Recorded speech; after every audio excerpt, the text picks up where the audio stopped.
പറഞ്ഞ് ഓരോ മുടക്ക് വീതം വെള്ളം കുടിക്കണം. ഓരോ മുടക്കലും അൽഹംദുലില്ലാഹ് ശരീരത്തിന് ഗുണമുണ്ടാവും. ഇത് ഇങ്ങനെ ഒറ്റയടിക്ക് കുടിക്കാൻ പാടില്ല.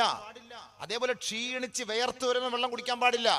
ആ വേർപ്പ് തീർന്നിട്ട് വെള്ളം കുടിക്കാവൂ. ക്ഷീണിച്ച് വന്നിട്ട് അങ്ങനെ വെള്ളം ഒഴിച്ച് കുളിക്കാൻ പാടില്ല. ഒരുപാട് തിബ്ബുൻ നബവി ഉണ്ട് പഠിക്കാൻ. ശരീരത്തിന്റെ ആരോഗ്യം അത് നമ്മൾ സൂക്ഷിക്കണം. നബി തങ്ങൾ പറഞ്ഞ വാക്കാണ്. അല്ല രോഗം പടരുന്നു എന്ന് പറഞ്ഞിട്ട് കാര്യമൊന്നുമില്ല. സൂക്ഷിക്കേണ്ടത് സൂക്ഷിക്കണം. അതുകൊണ്ട് അല്ലാഹ് ഹലാലാക്കിയത് കഴിക്കുക, ഹറാമാക്കിയത് വർജിക്കുക. ഹറാമായത് നമ്മൾ കഴിക്കാൻ ശ്രമിച്ചാൽ മാരകമായ രോഗങ്ങളെ കൊണ്ട് അല്ലാഹു വരെ പരീക്ഷിക്കും. ഹബീബായ തങ്ങൾ പറഞ്ഞ വാക്കാണ്, അല്ലദീ ലം തകുൻ മളത് ഫീ അസ്ലാഫിഹിമുല്ലദീന മളൗ. മുൻകാലങ്ങളിൽ കേട്ടിട്ട് പോലുമില്ലാത്ത മാരകമായ രോഗങ്ങളെ കൊണ്ട് അല്ലാഹു ഈ സമൂഹത്തെ പരീക്ഷിക്കാതിരിക്കുകയില്ല എന്ന് കമാ ഖാല റസൂൽ. അതുകൊണ്ട് നല്ലത് തിന്നണേ, നല്ലത് കുടിക്കണേ. അല്ലാഹു ഹറാമാക്കിയത് നമ്മൾ ഉപേക്ഷിക്കണേ. പരിശുദ്ധമായ ഖുർആനും ഹദീസും നമ്മളോട് പറയുകയാണ്. വീണ്ടും അല്ലാഹു പറയുകയാണ്, വഫല്ലലനാ അലാ കസീരിൻ മിമ്മൻ ഖലഖനാ തഫ്ളീലാ. അല്ലാഹു റബ്ബുൽ ഇസ്സത്ത് സകലമാന സൃഷ്ടികളെക്കാൾ പടച്ചവൻ നമ്മളെ ആദരിച്ചിരിക്കുന്നു, നമ്മളെ അനുഗ്രഹിച്ചിരിക്കുന്നു, നമ്മളെ ബഹുമാനിച്ചിരിക്കുകയാണ്. അവൻ നമ്മളെ ശ്രേഷ്ഠരാക്കി, ഉത്തമരാക്കി. മാലാഖമാരെക്കാളും ശ്രേഷ്ഠരാക്കിയ സമൂഹമാണ്, ശ്രേഷ്ഠരാക്കപ്പെട്ട സമൂഹമാണ് ഈ പാതിരാ സമയത്ത് ഇവിടെ തടിച്ചുകൂടിയതെങ്കിൽ ഓർക്കണേ, അല്ലാഹു നമുക്ക് ഒരുപാട് അനുഗ്രഹങ്ങൾ ചെയ്തിരിക്കുകയാണ്. ആ അനുഗ്രഹങ്ങൾക്ക് നമ്മൾ നന്ദി ചെയ്യുന്ന കാലഘട്ടത്തോളം അല്ലാഹു നമ്മളെ വേദനിപ്പിക്കുകയേ ഇല്ല. മാ യഫ്അലുല്ലാഹു ബിഅദാബികും ഇൻ ശകർതും വആമൻതും വകാന അല്ലാഹു ശാകിറൻ അലീമാ. നിങ്ങൾ അല്ലാഹുവിനോട് നന്ദിയുള്ള കാലഘട്ടത്തോളം അല്ലാഹു നിങ്ങളെ ഒരു ശിക്ഷയും നൽകി വേദനിപ്പിക്കുകയേ ഇല്ല. പരിശുദ്ധമായ ഖുർആൻ. നന്ദി വേണം, നന്ദി വേണം. നമ്മൾ തിന്നുന്നതിനും കുടിക്കുന്നതിനും ഒക്കെ നമുക്ക് നന്ദി വേണം. രോഗം വരാതിരിക്കാനുള്ള ഒരു മരുന്ന് പറഞ്ഞു തരട്ടെ. മാരകമായ രോഗം പിടികൂടാതിരിക്കാൻ ഒരു മരുന്ന് പറഞ്ഞു തരട്ടെ. കേട്ടോളി, അള്ളാഹുവിന്റെ റസൂൽ പറഞ്ഞ ഈ പറഞ്ഞ കൊറോണ പിടിക്കൂല, ക്യാൻസർ പിടിക്കൂല, മാരകമായ വൈറസ് പിടിക്കൂല ഈ പറയുന്നത് പോലെ ചെയ്താൽ. നബി തങ്ങൾ പറഞ്ഞതാ. സുബഹി നമസ്കാരം കഴിഞ്ഞ് അവിടെയാണ് കുടുങ്ങിപ്പോന്നത്. സുബൈക്ക് തുടങ്ങുള്ളൂ. ളുഹർ മുതൽ തുടങ്ങിയിരുന്നെങ്കിൽ പ്രശ്നമില്ലായിരുന്നു. സുബൈ തന്നെ കയറി നബി തങ്ങൾ പിടിച്ചല്ലോ ഉടച്ചവൻ. അതാണ് ഗുളിക കഴിക്കുമ്പോൾ രാവിലെ തുടങ്ങല്ലേ. രാവിലെ ഉച്ചയ്ക്ക് വൈകിട്ടെന്നും പറഞ്ഞിട്ടല്ലേ തുടങ്ങുക. അല്ല ഉച്ചയ്ക്കും വൈകിട്ടും രാത്രിയും നല്ലല്ലോ. ഗുളിക കഴിക്കുമ്പോഴും രാവിലെയാണ്, രാവിലെ മുതൽ. അപ്പൊ രാവിലെ മുതലാ തുടങ്ങാം. നമ്മളുടെ പ്രഭാതം മുതലാണ് നമ്മുടെ എല്ലാ കാര്യങ്ങളുടെയും തുടക്കം. നമ്മൾ നിസ്കരിക്കാൻ പോകുമ്പോഴും, നമ്മളൊരു യാത്ര ചെയ്യാൻ പോകുമ്പോഴും, ജോലിക്ക് പോകുമ്പോഴും ഒക്കെ പ്രഭാതമാണ്. അതുകൊണ്ട് ഒരു മുസൽമാന്റെ തുടക്കം അവന്റെ രാവിലെ സമയം മുതൽ, എഴുന്നേൽക്കുന്ന സമയം മുതലാണ്. ഒരു മുസൽമാന്റെ തുടക്കം മുതൽ ഉറക്കം വരെ, ഉണരുന്ന സമയം മുതൽ ഉറക്കം വരെ അവൻ ചെയ്യേണ്ട കർമ്മങ്ങളുണ്ട്. അതൊരു ദിവസം ഇൻഷാ അല്ലാഹ് പ്രസംഗിക്കണം. അല്ലാഹു തൗഫീഖ് ചെയ്താൽ നമുക്ക് മറ്റൊരു സന്ദർഭത്തിലാകാം. അത് തുടക്കം മുതൽ ഒടുക്കം വരെ ഒരു ദിവസം ഒരു മുസൽമാൻ ചെയ്യേണ്ടത് ഒരുപാട് കാര്യങ്ങളുണ്ട്. അത് അറിയേണ്ട വിഷയങ്ങൾ തന്നെയാണ്, പഠിക്കേണ്ട വിഷയങ്ങൾ തന്നെയാണ്. അപ്പൊ ബഹുമാനമുള്ള സഹോദരങ്ങളെ, സുബഹി നമസ്കാരം കഴിഞ്ഞ് അതേ ഇരുത്തത്തിൽ തന്നെ ഇരിക്കണേ. നിങ്ങൾ 3 പ്രാവശ്യം പറയണം, അഊദു ബിൽ കലിമാത്തില്ലാഹി താമ്മാതി മിൻ ശർരി മാ ഖലഖ്, ബിസ്മില്ലാഹില്ലദീ ലാ യളുറു മഅസ്മിഹി ശൈഉൻ ഫിൽ അർളി വലാ ഫിസ് സമാ വഹുവസ് സമീഉൽ അലീം. 3 പ്രാവശ്യം സുബഹി നമസ്കാരം കഴിഞ്ഞ്, 3 പ്രാവശ്യം മഗ്രിബ് നമസ്കാരം കഴിഞ്ഞ്. ഇത് രണ്ടും അഊദു ബി കലിമാത്തില്ല 3, ബിസ്മില്ലാഹിൽ 3. എന്നിട്ട് സൂറത്തുൽ ഇഖ്ലാസ് 3 പ്രാവശ്യം, ഖുൽ ഹുവല്ലാഹു അഹദ്. സൂറത്തുൽ ഫലഖ് 3 പ്രാവശ്യം, ഖുൽ അഊദു ബിറബ്ബിൽ ഫലഖ്. സൂറത്തുൻ നാസ് 3 പ്രാവശ്യം, ഖുൽ അഊദു ബിറബ്ബിൻ നാസ്. ഞാനിത് പറഞ്ഞത് എന്തിനാന്ന് പറയട്ടെ. 10-15 വർഷങ്ങൾക്ക് മുമ്പ്, അല്ല ഇവിടെ 15 പ്രഭാഷണത്തിന് മുമ്പ് ഞാൻ ഇവിടെ ഇതേപോലെ ഓരോ ദിക്റുകളും ഹദീസുകളും പറഞ്ഞു കൊടുത്തത് ഇന്നും അത് അമൽ ചെയ്യുന്നുണ്ടെന്ന് ഇന്ന് വന്ന ദിവസവും എൻ്റെ മുന്നിൽ പറഞ്ഞ ആളുകൾ ഈ സദസ്സിലുണ്ട്. എൻ്റെ കണ്ണ് നിറഞ്ഞു പോകണം. അള്ളാഹു വർഗമായി കൂലി കൊടുക്കട്ടെ. കാരണം അതിൻ്റെയൊക്കെ ഒരു സവാബ് നമുക്ക് കിട്ടും. അപ്പൊ ഈ പറയുന്നത് അമൽ ചെയ്യാനാണ് ഈ പറയുന്നത്. ഈ പറയുന്ന അമൽച്ചാണ്. ഇന്നലെ വരെ നമ്മളത് ചെയ്തിട്ടില്ല, നാളെ മുതൽ തുടങ്ങിക്കോ, അതിനുവേണ്ടി പറയുന്ന വാക്കാണ്. നിബിധങ്ങൾ പറഞ്ഞ വാക്കാണ്. മാരകമായ രോഗം ഉണ്ടാവില്ല. 3 പ്രാവശ്യം അഊദു ബികലിമാത്തില്ല, 3 പ്രാവശ്യം ബിസ്മില്ലാഹിൽ യാദുറു മഅ ഇസ്മി, 3 പ്രാവശ്യം ഖുൽ ഹുവല്ലാഹ്, 3 പ്രാവശ്യം ഖുൽ അഊദു ബിറബ്ബിൽ ഫലഖ്, 3 പ്രാവശ്യം ഖുൽ അഊദു ബിറബ്ബിൻ നാസ്. എന്നിട്ട് ഒരു ദുആ, ഒരു ദിക്റും കൂടെ ഉണ്ട്. സുബ്ഹാനല്ലാഹി വബിഹംദിഹി സുബ്ഹാനല്ലാഹിൽ അളീം. അതും 3 പ്രാവശ്യം ചൊല്ലണേ. മനസ്സിലായോ? 3 പ്രാവശ്യം അഊദു ബികലിമാത്തില്ല, 3 പ്രാവശ്യം ബിസ്മില്ലാഹിൽ യാദുറു മഅ ഇസ്മി, 3 പ്രാവശ്യം സൂറത്തുൽ ഇഖ്ലാസ്, 3 പ്രാവശ്യം ഖുൽ അഊദു ബിറബ്ബിൽ ഫലഖ്, 3 പ്രാവശ്യം ഖുൽ അഊദു ബിറബ്ബിൻ നാസ്, 3 പ്രാവശ്യം സുബ്ഹാനല്ലാഹി വബിഹംദിഹി സുബ്ഹാനല്ലാഹിൽ അളീം. എന്നിട്ടൊരു ദുആ. اللهم إني أعوذ بك من البرص والجنون والجذام ومن سيء الأسقام اللهم إني أعوذ بك അല്ലാഹുവേ നിന്നോട് ഞാൻ കാവൽ തേടുന്നു മിനൽ ബറസി വെള്ളപ്പാണ്ടിൽ നിന്ന് നിന്നോട് കാവൽ തേടുന്നു അല്ലാഹ്. ഇന്നുവരെ നമ്മൾ ദുആ ചെയ്തിട്ടുണ്ടോ? ആരെങ്കിലും ദുആ ഇരുന്നിട്ടുണ്ടോ? വെള്ളപ്പാണ്ട് എനിക്ക് ഉണ്ടാവില്ല. നമുക്ക് വെള്ളപ്പാണ്ടിനെ കുറിച്ച് ചർച്ച ഇല്ലാത്തത് കൊണ്ട് വെള്ളപ്പാണ്ട് എനിക്ക് ഉണ്ടാക്കല്ലേ അല്ലാന്ന് നമ്മൾ ആരെങ്കിലും ദുആ ഇറക്കാറുണ്ടോ? ഇടയ്ക്കിടയ്ക്ക് ഒരു ചെറുപ്പക്കാരൊരു സഹോദരൻ എന്നെ വിളിച്ചിട്ട് ഇടയ്ക്കിടയ്ക്ക് ഇങ്ങനെ കണ്ണൂർ ജില്ലയിൽ നിന്ന് ഇടയ്ക്കിടയ്ക്ക് ഇങ്ങനെ വിളിച്ചു പറയും, ഉസ്താദേ അസ്സലാമു അലൈക്കും, എനിക്ക് ഈ വെള്ളപ്പാണ്ട് ദുആ ഇറക്കണേ ഉസ്താദ്, ദുആ ഇറക്കണേ എന്ന് അത്രയും പറയാൻ അങ്ങ് വെക്കും. ഇടയ്ക്കിടയ്ക്ക് വിളിക്കും. അല്ലാഹു തആല ശിഫയാക്കി കൊടുക്കട്ടെ, അല്ലാഹ് ശിഫയാക്കി കൊടുക്കട്ടെ. ആ രോഗങ്ങളെ തൊട്ട് അല്ലാഹു കാത്തുരക്ഷിക്കട്ടെ. സുഹൃത്തുക്കളെ, അത് വന്നാൽ ഒരു ന്യൂനതയാണ്, ഒരു ന്യൂനതയാണ്. അല്ലാഹു നമ്മളെ കാത്തുരക്ഷിക്കട്ടെ. നബി തങ്ങൾ അതാ പറഞ്ഞത്, ആ വെള്ളപ്പാണ്ടിൽ നിന്ന് അല്ലാഹുവേ ഞാൻ കാവൽ തേടുന്നു. നമ്മൾ ദുആ ചെയ്യണം. അത് വരായിക വരില്ല നമുക്ക് ആർക്കെങ്കിലും ഉറപ്പുണ്ടോ? പറയാൻ പറ്റൂല. അല്ലാഹു കാത്തുരക്ഷിക്കട്ടെ, അല്ലാഹ് കാത്തുരക്ഷിക്കട്ടെ. ദുആ ചെയ്യണം. അല്ലാഹുമ്മ ഇന്നി അഊദു ബിക മിനൽ ബറസി, അല്ലാഹുവേ വെള്ളപ്പാണ്ടിൽ നിന്ന് നിന്നോട് കാവൽ തേടുന്നു നാഥാ.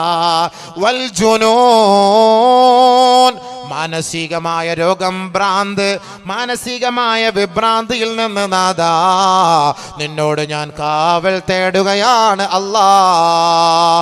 മാനസിക രോഗം നമുക്ക് ഉണ്ടാവില്ലെന്ന് പറയാൻ പറ്റുമോ? നഊദു ബില്ലാഹ്, അല്ലാഹ് കാക്കട്ടെ. അതുണ്ടാകാതിരിക്കാൻ നമ്മൾ ദുആ ചെയ്യണം. വരുന്നതിന് മുമ്പേ ദുആ ചെയ്യണം. മാനസിക രോഗത്തിൽ നിന്ന് നിന്നോട് കാവൽ തേടുന്നു. മൂന്നാമത് നബി തങ്ങൾ പറയുന്നു വൽ ജുദാം, ക്യാൻസർ പോലുള്ള, അർബുദം പോലുള്ള, കുഷ്ഠരോഗം പോലുള്ള മാരകമായ രോഗങ്ങളിൽ നിന്ന് നിന്നോട് ഞാൻ കാവൽ തേടുന്നു അല്ലാഹ്. വീണ്ടും വമിൻ സയ്യിൽ അസ്ഖാം, കൊറോണ പോലുള്ള രോഗങ്ങൾ, പ്ലേഗ് പോലുള്ള രോഗങ്ങൾ, നിപ്പ വൈറസ് പോലുള്ള രോഗങ്ങൾ, അല്ലാഹുവേ വൈദ്യശാസ്ത്രത്തെ പോലും ഞെട്ടിച്ചു കളയുന്ന രോഗങ്ങളിൽ നിന്ന് അല്ലാഹുവേ ഞങ്ങളുടെ കുടുംബക്കാർക്ക് പോലും ഞങ്ങളെ കൊണ്ടൊരു ഭാരമാകുന്ന രോഗത്തിൽ നിന്ന് നിന്നോട് ഞാൻ കാവൽ തേടുകയാണ് അല്ലാഹ്. ചൈനയിൽ ഓരോ കുടുംബക്കാര് തന്റെ കുടുംബത്തിലുള്ള വ്യക്തിക്ക് വെള്ളം കൊടുക്കുന്നില്ല. ഓർക്കണം, ഈ ദുആ നിങ്ങൾ ആലോചിച്ച് നോക്കൂ സുഹൃത്തുക്കളെ. അല്ലാഹു റസൂൽ പറഞ്ഞ വാക്ക് വമിൻ സയ്യിൽ അസ്ഖാം, അല്ലാഹുവേ പടച്ചവനെ ജനങ്ങൾ വെറുക്കുന്ന രോഗം, ജനങ്ങൾ ഇഷ്ടപ്പെടാത്ത രോഗം, ഞങ്ങളുടെ കുടുംബം പോലും ഞങ്ങളെ വെറുക്കുന്ന രോഗം, ആ രോഗം നീ ഞങ്ങൾക്ക് നൽകല്ലേ അല്ലാഹ്. അതിൽ നിന്ന് നിന്നോട് കാവൽ തേടുന്നു അല്ലാഹ്. ഓരോ വീടുകളിൽ നിന്ന്, സ്വന്തം വീടുകളിൽ നിന്ന് സ്വന്തം ബീജത്തിൽ ജനിച്ച മക്കളെ സ്വന്തം കൈകൊണ്ട് പുറത്ത് തള്ളിക്കളയുകയാണ്. നീ മരിച്ചാലും പോയിക്കോ, നിന്റെ പേരിൽ ഞങ്ങൾക്ക് രോഗം വരരുത്, ഞങ്ങളും മരിക്കരുത്. സ്വന്തം വീട്ടിൽ നിന്ന് ആട്ടിപ്പായിക്കുകയാണ്. നേരിട്ട് കാണുന്ന കാഴ്ചയല്ലേ? ഇല്ലേ? കണ്ടില്ലേ? അള്ളാന്റെ റസൂൽ പറഞ്ഞ വാക്കെന്താ? അല്ലാഹുവേ ജനങ്ങൾ, ഞാൻ എന്റെ ഭാര്യ എന്റെ രോഗത്തിൽ വെറുപ്പ് വരാതെ, എന്റെ ഉമ്മ എന്റെ ഉപ്പ എന്റെ രോഗത്തിൽ വെറുപ്പ് വരാതെ, എന്റെ കുടുംബം എന്റെ രോഗത്തിൽ വെറുപ്പ് വരാതെ. ചില ആളുകൾ ഇങ്ങനെ മാരകമായ രോഗം പിടിപെട്ട് മരിക്കാതെ ലാ യമൂതു ഫീഹാ വലാ യഹ്യ, ജീവനുമില്ല മരണവുമില്ല, അങ്ങനെ നരകയാതന അനുഭവിച്ച് കിടക്കുമ്പോ സ്വാഭാവികമായിട്ട് ആ വീട്ടിലുള്ളവർക്ക് ആ മനുഷ്യനോടൊരു വെറുപ്പുണ്ടാവും. ഇല്ലേ? വെറുപ്പുണ്ടാവും. എന്നോട് എത്ര പേര് വന്ന് പറഞ്ഞ സുഹൃത്തുക്കളെ, സ്വന്തം വാപ്പ ആ കിടക്കയിൽ കിടക്കുമ്പോ ആ മക്കള് വന്നിട്ട് പറയാണ്, ഉസ്താദേ ഒന്ന് ദുആ ഇറക്കണം, മരിക്കാനോ ദുആ ഇറക്കണം ഉസ്താദ്, കാണാൻ വയ്യാന്ന്. ഖിദ്മത്ത് ചെയ്യ സഹോദര. സ്വന്തം വാപ്പ മരിക്കാൻ വേണ്ടി ദുആ ചെയ്യാൻ പറയാണ്. സ്വന്തം വാപ്പ മരിക്കട്ടെ, എന്നോട് ദുആ ചെയ്യാൻ പറഞ്ഞ വാക്ക് ഞാൻ പറയാണ്. അല്ലാഹു കാത്തുരക്ഷിക്കട്ടെ. അതുകൊണ്ടാണ് ബഹുമാനമുള്ള സഹോദരങ്ങളെ, ജനങ്ങൾക്ക് പോലും വെറുപ്പുണ്ടാകുന്ന രോഗങ്ങൾ ഉണ്ടാകാതിരിക്കാൻ അള്ളാഹുവിനോട് കാവൽ തേടണം. സുബഹി നിസ്കാരം കഴിഞ്ഞ് ഇത് ചെയ്യണം. എന്നാൽ അല്ലാഹു തആല ഈ രോഗം നമുക്ക് വരുത്തൂല. നബി തങ്ങൾ പറഞ്ഞ സദഖ റസൂലുള്ളാഹി. അല്ലാഹുവിനെ കാക്കണേ പടച്ചവനെ, അല്ലാഹുവിനെ കാക്കണേ പടച്ചവനെ. യാ അല്ലാഹ്, ഈ ഇരിക്കുന്ന ഈ ഒരുമിച്ച് കൂടിയ ഈ സഹോദരി സഹോദരങ്ങൾക്ക് പടച്ചവനെ ഈ പറയപ്പെട്ട ഒരു രോഗം നീ വരുത്തല്ലേ പടച്ചവനെ. അല്ലാഹുവേ, നിന്റെ കുതിരത്ത് കൊണ്ട് നിന്റെ ഔദാര്യം കൊണ്ട് ഞങ്ങളെ നീ കാക്കണേ പടച്ചവനെ. ഈ മഹനീയമായ സദസ്സിൻ്റെ ബർക്കത്ത് കൊണ്ട് നീ കാക്കണേ പടച്ചവനെ. അല്ലാഹുവേ, ഞങ്ങളിൽ ആർക്കെങ്കിലും ഈ രോഗങ്ങൾ ഉണ്ടെങ്കിൽ പടച്ചവനെ എത്രയും വേഗം നീ ഷിഫയാക്കണേ പടച്ചവനെ. എത്രയും വേഗം നീ ഷിഫയാക്കണേ പടച്ചവനെ. ഷാഫിയായ വാഫിയായ മുആഫിയായ അല്ലാഹ് പരിപൂർണമായി നീ ഷിഫയാക്കണേ പടച്ചവനെ. ബിറഹ്മതിക യാ അർഹമർ റഹീമീൻ. എല്ലാവരും ദുആ ചെയ്യണം. സുബഹി കഴിഞ്ഞും മഗ്രിബ് കഴിഞ്ഞും അങ്ങനെ ചെയ്താൽ അവർക്ക് ഇതുപോലുള്ള രോഗങ്ങൾ ഉണ്ടാവുകയില്ല. ആരെങ്കിലും ചെയ്യാറുണ്ടോ? ഇല്ല. അതന്നെ സംഭവം. എല്ലാ രോഗത്തിനും മരുന്ന് നബിതങ്ങൾ നമുക്ക് പഠിപ്പിച്ചു തന്നിട്ടുണ്ട്. നമ്മൾ ചെയ്യാത്തതിന് അള്ളാഹിന്റെ റസൂലിനെ കുറ്റം പറഞ്ഞിട്ട് കാര്യമില്ല. എല്ലാ രോഗത്തിനും മരുന്ന് അള്ളാഹിന്റെ റസൂൽ നമുക്ക് പഠിപ്പിച്ചു തന്നിട്ടുണ്ട്. ഏറ്റവും വലിയ ഡോക്ടർ നിബിധങ്ങളാണ്. നിബിധങ്ങൾ പഠിപ്പിക്കാത്തൊരു രോഗമൊന്നും ഇന്ന് ലോകത്തിൽ ആർക്കും കാണിച്ചു തരാൻ പറ്റൂല. എന്നിട്ട് നബി സല്ലല്ലാഹു അലൈഹി വസല്ലമ തങ്ങൾ നമുക്ക് പഠിപ്പിച്ചെന്ന ആ ഒരു മാതൃക നമ്മുടെ ജീവിതത്തിൽ പ്രാവർത്തികമാക്കാൻ അള്ളാഹു തൗഫീഖ് തരട്ടെ. അങ്ങനെ അള്ളാഹു തൗഫീഖ് തരട്ടെ, അത് ചെയ്യാനും അത് ജീവിതത്തിൽ കൊണ്ടുവരാനും. അപ്പോൾ ബഹുമാനമുള്ള സഹോദരങ്ങളെ, പരിശുദ്ധമായ ഖുർആൻ അള്ളാഹു സുബ്ഹാനഹു വ തആല നമ്മളെ അള്ളാഹു തആല അനുഗ്രഹിച്ചു, ആദരിച്ചു, ബഹുമാനിച്ചു. അത് ഏറ്റവും വലിയ ഒരു നിഅമത്താണ്.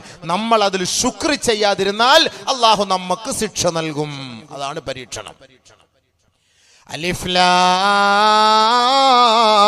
മീം. ഇനി നല്ലപോലെ ശ്രദ്ധിക്കണേ.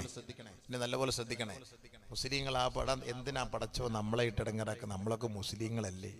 ഈ അള്ളാഹ്ക്ക് നമ്മളോടൊരു ദയയില്ലേ?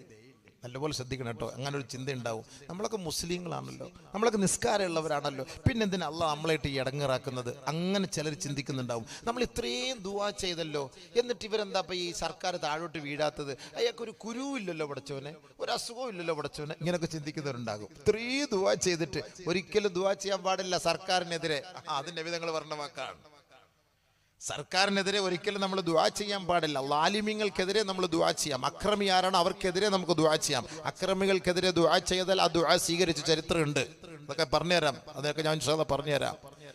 അപ്പം നബി സല്ലല്ലാഹു അലൈഹി വസല്ലമ തങ്ങൾ നമുക്ക് ഓതി തരികയാണ് ഈ ആയത്ത്. എന്താണ്? മുസ്ലിങ്ങളെ, നിങ്ങൾ മുസ്ലിം ആയതിന്റെ പേര് നിങ്ങൾക്ക് വല്ല വിഷമമുണ്ടോ, നിങ്ങൾക്ക് പരീക്ഷണം ഉണ്ടോ ഇല്ലയോ എന്ന് അറിയാൻ വേണ്ടി ഇതാ കേട്ടോളി. ബിസ്മില്ലാഹിർ റഹ്മാനിർ റഹീം. സൂറത്തുൽ അൻകബൂത്ത്. ചിലന്തി. അതിന്റെ അർത്ഥം തന്നെ അങ്ങനെയാണ്. എന്താണ് അത്? അതിന്റെ ആ ഇടങ്ങേറ് അതേപോലെയാണ് മുസ്ലിങ്ങൾക്ക്. അലിഫ് ലാം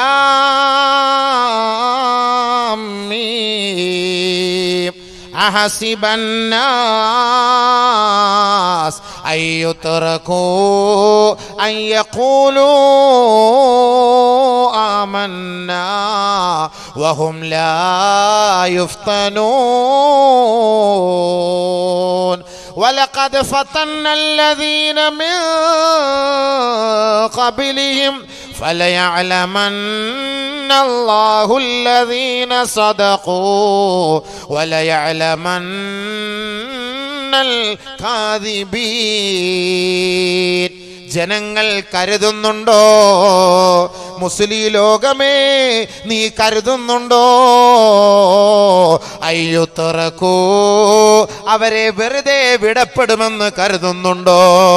അയ്യഖൂലൂ ആമന്നാ, ഞങ്ങൾ വിശ്വാസികളാണ് അല്ലാ, ഞങ്ങൾ മുസ്ലിമീങ്ങളാണ് അല്ലാ, ഞങ്ങൾ നമസ്കാരമുള്ളവരാണ് അല്ലാ എന്ന് പറഞ്ഞതിൻ്റെ പേരിൽ വഹും ലാ യുഫ്തനൂൻ, ഒരു പരീക്ഷണങ്ങളും അവർക്ക് ഏൽക്കുകയില്ല, അവരെ തീണ്ടുകയില്ല, അവർക്ക് ഉണ്ടാവുകയില്ല എന്ന് ഏതെങ്കിലും മനുഷ്യർ കരുതുന്നുണ്ടോ? അല്ലാഹു ചോദിക്കുന്ന ചോദ്യമാണ്. മുസ്ലിം ആയതിന്റെ പേര് നമ്മളെ പരീക്ഷിക്കൂലെന്ന് ആരെങ്കിലും കരുതുന്നുണ്ടോ എന്ന് അള്ളാന്റെ ചോദ്യമാണ്. അടുത്ത ആയത്ത്. എന്തിനാ പരീക്ഷിക്കുന്നത്? മുസ്ലിങ്ങളെ പരീക്ഷിക്കുള്ളൂ. എന്തിനാ പരീക്ഷിക്കുന്നത്? നല്ലപോലെ കേട്ടോ. വലഖദ് ഫതന്നല്ലദീന മിൻ ഖബ്ലിഹിം ഫലയഅലമന്നല്ലാഹുല്ലദീന സദഖൂ വലയഅലമന്നൽ കാദിബീൻ. മുൻഗാമികളായ എത്രയോ പേരെ നാം ഇതേപോലെ ഇതിനേക്കാളും കഠിനമായി പരീക്ഷിച്ചിട്ടുണ്ട്. എന്തിനാണ്? ഫലഅലമന്നല്ലാഹുല്ലദീന സദഖൂ, ആരാണ് സത്യസന്ധനായ മുസൽമാൻ, ഫലയഅലമന്നൽ കാദിബീൻ, കാപട്യത്തിന്റെ മൂടുപടം അണിഞ്ഞു നടക്കുന്ന മുസൽമാൻ ആരാണ്, ഒറിജിനൽ മുസൽമാൻ ആരാണ്. എത്ര വലിയ പരീക്ഷണങ്ങളാകട്ടെ ഈ നാട്ടിൽ നിന്ന് ഞങ്ങളെ ആട്ടിയോടിക്കട്ടെ, ഞങ്ങളുടെ നെഞ്ചിൽ നീ വെടിയുതിർക്കട്ടെ, എന്നാലും ലാ ഇലാഹ ഇല്ലല്ലാഹ് അതിൽ നിന്ന് ഞങ്ങൾ പുറകോട്ടില്ല. അതല്ല, നിങ്ങൾക്ക് കോടികൾ നൽകാം, നല്ല പെണ്ണിനെ നൽകാം, മന്ത്രി കസേര നൽകാം, അധികാരം നൽകാം, സോപാനം നൽകാം എന്ന് കാപട്യത്തിന്റെ വേഷം ധരിച്ച മുസൽമാനോട് ഒരു വിഭാഗം കുഫാറുകൾ പറയുമ്പോ അവൻ ആ ഉച്ഛിഷ്ടം തിന്നാൻ ഇസ്ലാമിന്റെ പേരും പറഞ്ഞു പോകുന്നവനാരാണ്? ഈ രണ്ടു കൂട്ടരെയും വ്യക്തമായി മനസ്സിലാക്കാനാണ് അല്ലാഹു ഈ മുസ്ലിം സമൂഹത്തെ പരീക്ഷിക്കുന്നതെന്ന് ഖുർആൻ. ഇപ്പൊ ഒറിജിനൽ മുസ്ലിമാരെ ഡ്യൂപ്ലിക്കേറ്റ് മുസ്ലിമാരെന്ന് ഇപ്പൊ നമുക്ക് അറിയാലോ. ഞാൻ പറയണ്ട, പേരൊന്നും പറയണ്ടല്ലോ. ഞാൻ പറയണോ? എന്തിനാ പറയുന്നത്? ഒറിജിനൽ മുസ്ലിമാരാ ഡ്യൂപ്ലിക്കേറ്റ് മുസ്ലിമാരാ? ബഹുമാനമുള്ള സഹോദരങ്ങളെ, അദ്വാനിജിയുടെ മോളെ കല്യാണം കഴിച്ചത് ഒരു മുസ്ലിമാണ്. പുറത്താക്കുവോ ആരല്ലോ? നമ്മുടെ സുബ്രഹ്മണ്യ സ്വാമി BBC റീഡറാണ്. സുഹാസിനി അദ്ദേഹത്തിന്റെ മോള് കല്യാണം കഴിച്ചിരിക്കുന്നത് നദീം ഹൈദറാണ്, മുസ്ലിമാണ്. നമ്മുടെ മുഖ്താർ അബ്ബാസ് നഖ്വി അശോക് സിംഗാളിന്റെ മോളെയാ. അദ്ദേഹം കല്യാണം കഴിച്ചിരിക്കുകയാണ്. നമ്മൾ ചിന്തിച്ചു നോക്കണം. അതേപോലെ ഷാനവാസ് ഹുസൈൻ രേണുകയെ കല്യാണം കഴിച്ചിരിക്കുകയാണ്, ഹിന്ദു. അപ്പൊ ഈ ഹിന്ദുക്കളുടെ നേതാക്കന്മാരുടെ മക്കളെയാണ് ഇവരൊക്കെ കല്യാണം കഴിച്ചിരിക്കുന്നത്. പക്ഷെ എന്നിട്ട് അവരെ പുറത്താക്കാൻ പറ്റുമോ? ആരെങ്കിലും പുറത്താക്കുമോ? പക്ഷെ അവർ ഇസ്ലാമിക പേര് മാത്രമേ ഉള്ളൂ. അതേപോലെ നമ്മുടെ കേരളത്തിൽ നിന്നും കുറെ സാധനങ്ങളൊക്കെ പോയില്ലേ? ഞാൻ ഒന്നും പേരൊന്നും പറയുന്നില്ലല്ലോ, പേരേണ്ട ആവശ്യമില്ലല്ലോ. ഒറിജിനാലിറ്റി ആരാ ഡ്യൂപ്ലിക്കേറ്റ് ആരാന്ന് അള്ളാഹ് അറിയിക്കാൻ വേണ്ടിയിട്ടാണ് പടച്ചതമ്പുരാൻ ഇതേപോലുള്ള പരീക്ഷണങ്ങൾ ഇട്ടുകൊടുത്തത്. നോക്കട്ടെ, ഇട്ടുകൊടുക്കാണ് പടച്ചവൻ. മീനിന് ഇട്ടുകൊടുക്കാണ് ഏതാ കയറി കൊത്തുന്നതെന്ന് അറിയാൻ വേണ്ടി. ഒറിജിനൽ ആര്? ഇപ്പൊ നമ്മുടെയൊക്കെ നാട്ടിലൊക്കെ ഗവർണർ പേര് മുസ്ലിം ആയിരിക്കും, അല്ലെങ്കിൽ നമ്മുടെ ഇവിടുത്തെ BJPയുടെ ഒക്കെ വൈസ് പ്രസിഡന്റ് മുസ്ലിം ആയിരിക്കും, പേരിൽ മുസ്ലിം ആയിരിക്കും. ഒരുപാട് പേരങ്ങനെ പേരിൽ മുസ്ലിം കാണും, പല ആളുകൾ മുസ്ലിമീങ്ങൾ കാണും. പക്ഷേ അവർ ഇസ്ലാമിനെ കുറിച്ച് തള്ളിപ്പറയുന്നു. വേറെ ഒരു ജാരസന്തതിയായ ഒരു പെണ്ണുണ്ടല്ലോ, ഒരു ഒരു ഒരു തന്തയില്ലാത്ത സാധനം. ഏതാ തന്തയെന്ന് അവൾക്ക് തന്നെ അറിയില്ല. അപ്പൊ അവള് ഞാൻ മുസ്ലിമായിട്ട് അങ്ങനെ പഠിച്ചപ്പോൾ ആ പണ്ഡിതൻ ഇങ്ങനെയായിരുന്നു, ഈ പണ്ഡിതൻ ഇങ്ങനെയായിരുന്നു. അവളെ ആയിരിക്കും ഏതെങ്കിലും പണ്ഡിതൻ പണിഞ്ഞ, അല്ലാതെ നമ്മുടെ ഒറിജിനൽ പണ്ഡിതന്മാരൊന്നും ആയിരിക്കില്ല. അവൾ അങ്ങനത്തെ സാധനം ആയിരിക്കും. പേപ്പട്ടിയെ പോലെ റോഡ് സൈഡിൽ കിടന്ന് എല്ലാവർക്കും കൊടുപ്പ് കേസ്. അപ്പൊ അവളായിരിക്കും ഇങ്ങനെ തുറന്ന് ഇസ്ലാമിനെ കുറിച്ച് നബിതങ്ങളെ കുറിച്ച് മോശമായിട്ട് പറയുന്നത്. ഒരിക്കലും ഒരു ഇസ്ലാമിക മാനദണ്ഡമുള്ളവർ പറയില്ല. അതൊക്കെ ഈ കാപട്യത്തിന്റെ മുഖമണിഞ്ഞവരാണ്. ഇത് അല്ലാഹു തആല ഖുർആനിൽ പറഞ്ഞതാണ്. ഇങ്ങനെയുള്ള സാധനങ്ങളാണ് അതെല്ലാം. ഇത് ഒറിജിനൽ ഏത് ഡ്യൂപ്ലിക്കേറ്റ് എന്ന് അല്ലാഹു തരംതിരിച്ച് കൊണ്ടുവരാൻ വേണ്ടിയിട്ടാണ് ഈ പരീക്ഷണങ്ങൾ അല്ലാഹു തആല നൽകുന്നത്. അതുകൊണ്ട് ലോകത്ത് ഏറ്റവും വലിയ പരീക്ഷണം അല്ലാഹു ആർക്കാ നൽകിയത് കേട്ടോ? നബിയുനാ റസൂലുള്ളാഹി സ്വല്ലല്ലാഹു അലൈഹി വസല്ലമ തങ്ങളോട് ചോദിക്കുകയുണ്ടായി. സുഇല റസൂലുള്ളാഹി സ്വല്ലല്ലാഹു അലൈഹി വസല്ലം, ഹബീബായ റസൂലുള്ളാഹി തങ്ങളോട് ചോദിക്കപ്പെടുകയുണ്ടായി. അയ്യുന്നാസി അശദ്ദു ബലാഅൻ യാ റസൂലല്ലാഹ്, നബിയേ ജനങ്ങളിൽ ഏറ്റവും വലിയ പരീക്ഷണങ്ങൾ ആർക്കായിരുന്നു ഹബീബേ? ജനങ്ങളിൽ ഏറ്റവും വലിയ പരീക്ഷണം, കഠിനമായ പരീക്ഷണം, കഠോരമായ പരീക്ഷണം. ഖാല റസൂലുള്ളാഹി സ്വല്ലല്ലാഹു അലൈഹി വസല്ലം, അല്ലാഹുവിന്റെ റസൂൽ പറഞ്ഞു, അൽ അംബിയാ, അംബിയാക്കൾക്കാണ്, പ്രവാചകന്മാർക്കാണ്. നമ്മുടെ മുൻഗാമികളായ 1,24,000-ൽ പരം അംബിയാ മുർസലീങ്ങൾ ലോകത്ത് കടന്നു വന്നിട്ടുണ്ടെങ്കിൽ അവർ സുഖലോലുപരായിട്ടല്ല ഈ ലോകത്ത് നിന്ന് വിട പറഞ്ഞു പോയത്. കഠിനമായ പ്രയത്നങ്ങളും കഠിനമായ വേദനകളും സഹിച്ചുകൊണ്ടാണ് ശത്രുക്കളുടെ ഇടയിൽ നിന്ന് ഒരുപാട് ക്രൂരതകളും പീഡനങ്ങളും പീഡനങ്ങളും ഏറ്റുവാങ്ങിക്കൊണ്ടാണ് പരിശുദ്ധമായ ഈ ദീനിനെ നമ്മുടെ മുന്നിലേക്ക് എത്തിച്ചു തന്നത്. അതുകൊണ്ട് മനുഷ്യരിൽ വെച്ച് ഏറ്റവും വലിയ പരീക്ഷണങ്ങൾ നേരിട്ടത് ബഹുമാനപ്പെട്ട അംബിയാ മുർസലീങ്ങൾക്കാണ്. ഏറ്റവും വലിയ പരീക്ഷണം. ഇപ്പൊ നമ്മുടെ വലിയ പരീക്ഷണം എന്താ? പൗരത്വം. കേട്ടോളി, ഇപ്പൊ നമ്മുടെ ഏറ്റവും വലിയ പരീക്ഷണം പൗരത്വമാണ്. ഈ പൗരത്വ നിഷേധം എവിടെ നിന്ന് തുടങ്ങി? പ്രവാചകന്മാരിൽ നിന്ന് തുടങ്ങിയത്. നിങ്ങൾ വിചാരിക്കും ഇപ്പൊ നമ്മളെ മാത്രമാണ്, കേരളക്കരയിലുള്ള നമ്മളെ മാത്രമാണ് ഈ ആട്ടി ഓടിച്ചു വിടുന്നത്, നമ്മളെ മാത്രമായിരിക്കും ഇവർ പറഞ്ഞു വിടുന്നത്. No no no no no. നമ്മുടെ മുൻഗാമികളായ പ്രവാചകന്മാരെയൊക്കെ സ്വന്തം മണ്ണിൽ നിന്ന് പൗരത്വത്തിന്റെ പേരും പറഞ്ഞ് ആട്ടി ഓടിച്ചു. മുൻഗാമികളായ ഓരോരുത്തരുടെ എല്ലാ പ്രവാചകന്മാരെയും പറയാൻ സമയമില്ല. ഒന്ന് രണ്ടെണ്ണം കേട്ടോളി. ഉദാഹരണം, ഇബ്രാഹിം നബി അലൈഹി സ്വലാത്തു വസ്സലാമുമായി ബന്ധപ്പെട്ട് സൂറത്ത് ഇബ്രാഹിം അല്ലാഹു തആല പറയാണ്, وقال الذين كفروا لرسلهم لنخرجنكم من أرضنا أو لتعودن في ملتنا فأوحى إليهم ربهم لنهلكن الظالمين.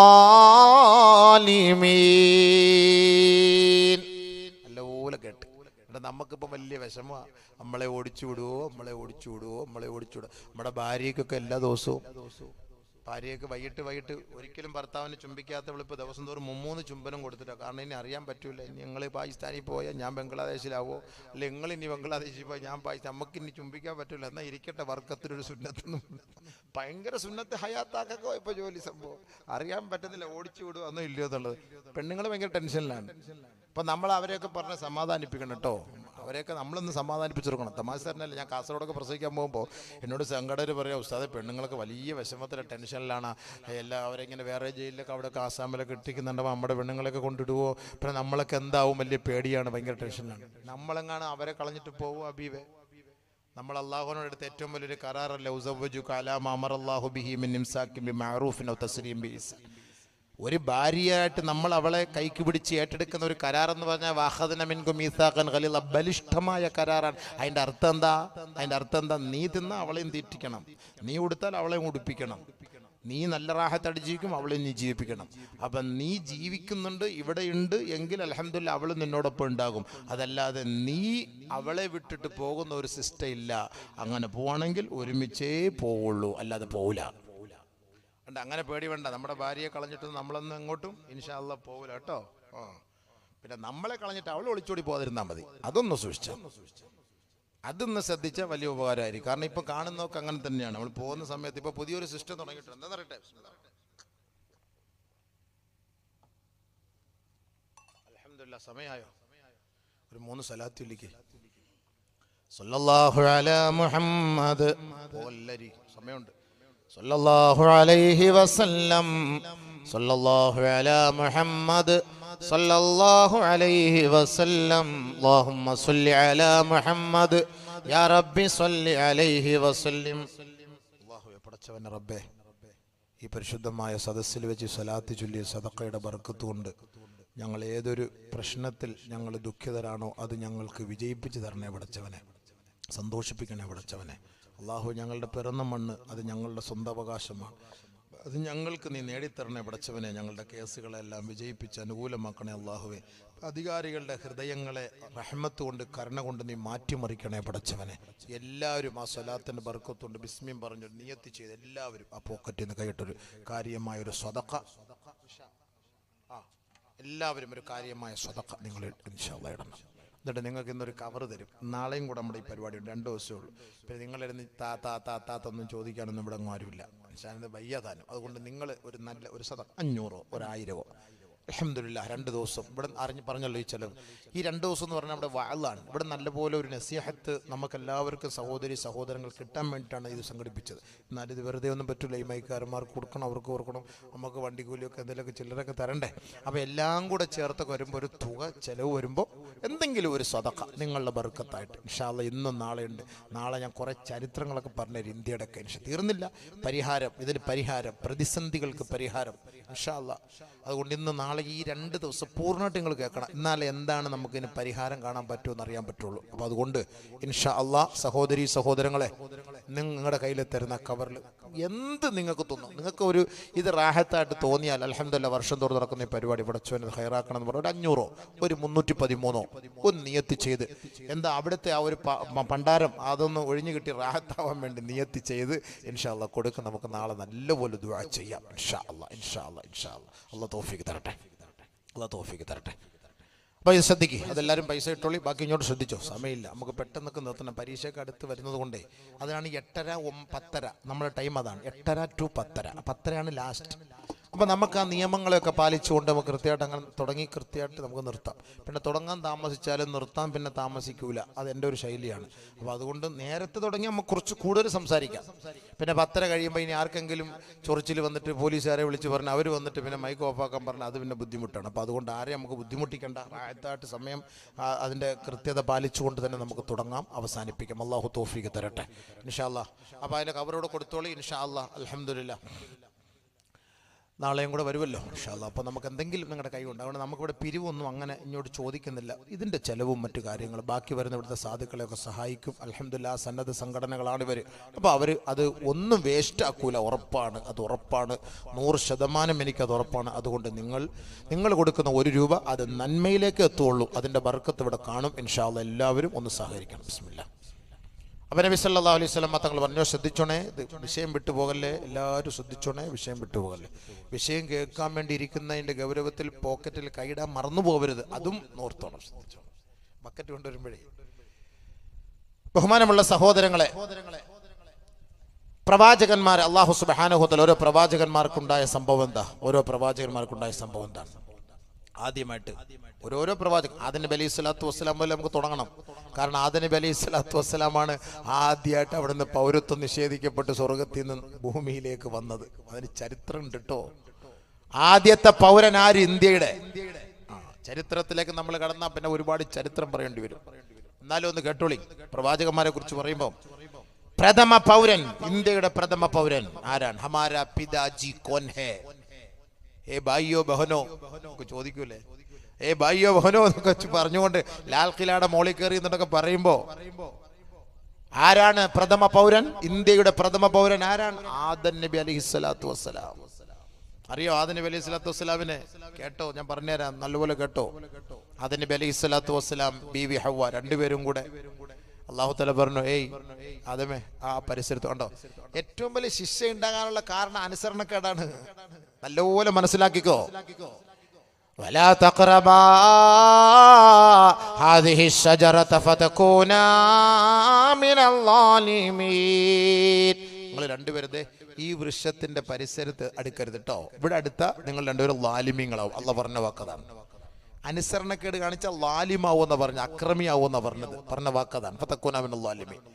ആദം നബി അലൈഹി സ്വലാത്തു വസ്സലാം എവിടെയോ പോയ തക്കം നോക്കിയിട്ട് ഈ ശൈത്താൻ വന്നിട്ട്, ഇബ്ലീസ് വന്നിട്ട് പെണ്ണിനെ കുടിച്ച്. അതാണ് എല്ലാവരും ഈ പെണ്ണിനെ കൊടുക്കുന്ന സ്വഭാവം, പെണ്ണുങ്ങളെ കൊടുക്കുക. ഇപ്പം പുതിയൊരു സിസ്റ്റം തുടങ്ങിയിട്ടുണ്ട് കേരളത്തിൽ. ഈ നമ്മുടെ പൂർവിക വിദ്യാർത്ഥികൾ അവരുടെ പഴയ നമ്പരൊക്കെ പിടിച്ചിട്ട്, പഴയ നമ്പറുകളൊക്കെ പിടിച്ചിട്ട് അവർ തമ്മിൽ ഇതൊക്കെ ലൈനടി തുടങ്ങിയിട്ടുണ്ട്. എന്ന് ഈ കൊച്ചു കുട്ടികൾ, ഈ സ്കൂൾ കുട്ടികളൊക്കെ ലൈൻ അടിക്കുന്നത് കണ്ടിട്ട് ഇവർക്ക് കൊതി വരുന്നു. പക്ഷേ പണ്ടൊന്നും നമുക്കിത് പറ്റിയില്ലല്ലോ. അപ്പോൾ അതുകൊണ്ട് ഇവരിങ്ങനെ ഗവേഷണം ചെയ്ത് നോക്കും. മുട്ടയൊക്കെ എടുത്തിട്ട് അതിനകത്ത് കളം വരച്ചിട്ട് നമ്മുടെ പഴയ കൂട്ടുകാരന്മാരുടെ നമ്പരെല്ലാം തപ്പി പിടിച്ചിട്ട് ഹായ് കൂയ് എന്നൊക്കെ പറഞ്ഞിട്ട് പിന്നെ ഓരോ മെസ്സേജുകളൊക്കെ ഇട്ടിട്ട് ആ പൂർവിക വിദ്യാർത്ഥികൾ തമ്മിലുള്ളൊരു ബന്ധം ഉണ്ടാക്കിയിട്ട് ആണും പെണ്ണും കൂടെ അങ്ങനെ പിന്നെ ചോദിച്ച് ആദ്യം പറയും നേരം പോക്ക സമയം പോക്ക, നേരം പോക്ക സമയം പോക്ക, നേരം പോക്ക സമയം പോക്ക, നേരം പോക്ക സമയം പോക്ക, നേരവും പോയി അളിയ, സമയവും പോയി അളിയ, എൻ്റെ ചാരിത്രവും പോയി അളിയ, എൻ്റെ കുടുംബവും പോയി അളിയ. ലാസ്റ്റ് ഘട്ടത്തിൽ എത്തിച്ചേരുന്ന അങ്ങനെയാണ്. അതുകൊണ്ട് ആവശ്യമില്ലാത്ത ബന്ധങ്ങൾ കഴിവതും ഒഴിവാക്കുക. ഇത് ഏറ്റവും വലിയ നാശത്തിലേക്ക് കൊണ്ടെത്തിക്കുന്നത്. നമ്മൾ അപമാനിതരാകും. പടച്ചവൻ നമ്മളെ കാക്കട്ടെ. അള്ളാഹു നമ്മുടെ ഇസ്സത്ത് നിലനിർത്തട്ടെ. നമുക്കൊരു കുടുംബമുണ്ട്. നിന്റെ കൂട്ടുകാരുമായിട്ട് നീ സംസാരിച്ചോ. എന്തുകൊണ്ട് പ്രദീപ വിശേഷ സുഖമല്ലേ, കുടുംബജീവൊക്കെ റാഹത്തല്ലേ, മക്കളൊക്കെ സന്തോഷമാണല്ലോ, പഠിക്കുന്നുണ്ടല്ലോ, ആ ശരി, ഓക്കെ. പിന്നെ കാള വാല് പൊക്കുന്ന രീതിയിലുള്ള മെസ്സേജ് വന്നാൽ അറിയാം ഇത് സംഭവം മോനെ ദിനേശ ഇത് വേണ്ട, എനിക്കൊരു കുടുംബമുണ്ട്, 3 മക്കളുണ്ട്, അതൊക്കെ കൊണ്ട് ഈ പണി വേണ്ട, അതുകൊണ്ട് നീ നിർത്തിയാലേ നമ്മളുള്ള ബന്ധം കളയണ്ട എന്ന് പറഞ്ഞ് ബ്ലോക്കാക്കി ഡിലീറ്റ് ആക്കിയത്. ഹലാസ്, തീർന്നല്ലോ. ഇനി അല്ലാതെ അവൻ കുറേ ഓഫറുകൾ നിനക്ക് ഇട്ട് തരും, നീ ആ ഓഫറുകളൊക്കെ സ്വീകരിക്കും. അവൻ പറയുന്ന സ്ഥലത്ത് നീ വരാൻ പറയും, നീ അങ്ങോട്ട് പോകും. അവന് ഒരു ദിവസം നിന്നെ ഒന്ന് വേണം, അത് കഴിഞ്ഞ് കഴിഞ്ഞാൽ നീ അവനോട്ടുള്ള ബന്ധം തരും. പിന്നെ അവൻ നിന്നെ ബ്ലോക്ക് ആക്കിക്കോളും, നീ പിന്നെ ബ്ലോക്ക് ആക്കേണ്ട ആവശ്യമില്ല. നിന്റെ ബ്ലോക്ക് തുറക്കും, അവൻ്റെ ബ്ലോക്ക് അടയും, അതാ സംഭവം. അപ്പോൾ അതുകൊണ്ട് ദയവ് ചെയ്ത് അങ്ങനെയുള്ള ബന്ധങ്ങളൊക്കെ ഒന്ന് ഒഴിവാക്കിയോ, അത് ഏറ്റവും നല്ലതാണ്. അള്ളാഹു ബർക്കത്ത് ചെയ്യട്ടെ. എന്താ പോവാന്നോ? ആ, പെട്ടെന്ന് വിട്ടേക്കെന്താ, കേട്ടോളി, വിഷയങ്ങളൊക്കെ ഒന്ന് കേട്ടോളി, കേട്ട് മനസ്സിലാക്കാൻ അള്ളാഹു തൗഫീക്ക് തരട്ടെ. അപ്പോൾ മനസ്സിലായില്ലേ സുഹൃത്തുക്കളെ, സഹോദരങ്ങളെ? നബി സല്ലല്ലാഹു അലൈഹി വസല്ലം മുതൽ ആദം നബി അലൈഹി സ്വലാത്തു വസ്സലാം, ആദം നബിയുടെ ഭാര്യയെ ഇബ്ലീസ് വന്നിട്ട് കുടുക്കി. ആദം നബിയുടെ ഭാര്യ ഇബ്ലീസ് വന്നിട്ട് കുടുക്കി, അങ്ങോട്ട് വീണു, അതിലങ്ങോട്ട് വീണുപോയി. അതുകൊണ്ടാണ് അവിടെ പ്രശ്നം വന്നതാണ് ഇന്ന് നമ്മുടെ പെണ്ണുങ്ങൾ വീഴുന്നത് കേട്ടോ. അന്ന് അവിടെ കൊല നടന്നത് കൊണ്ടാണ് ഇന്നും ഇവിടെ കൊല നടക്കാനുള്ള കാരണം. അതിനുള്ള കാരണങ്ങൾ അതാണ്, ഒരുപാട് കാരണങ്ങൾ ഞാൻ പറഞ്ഞുതരാം, അവിടെ ഇരിക്കും.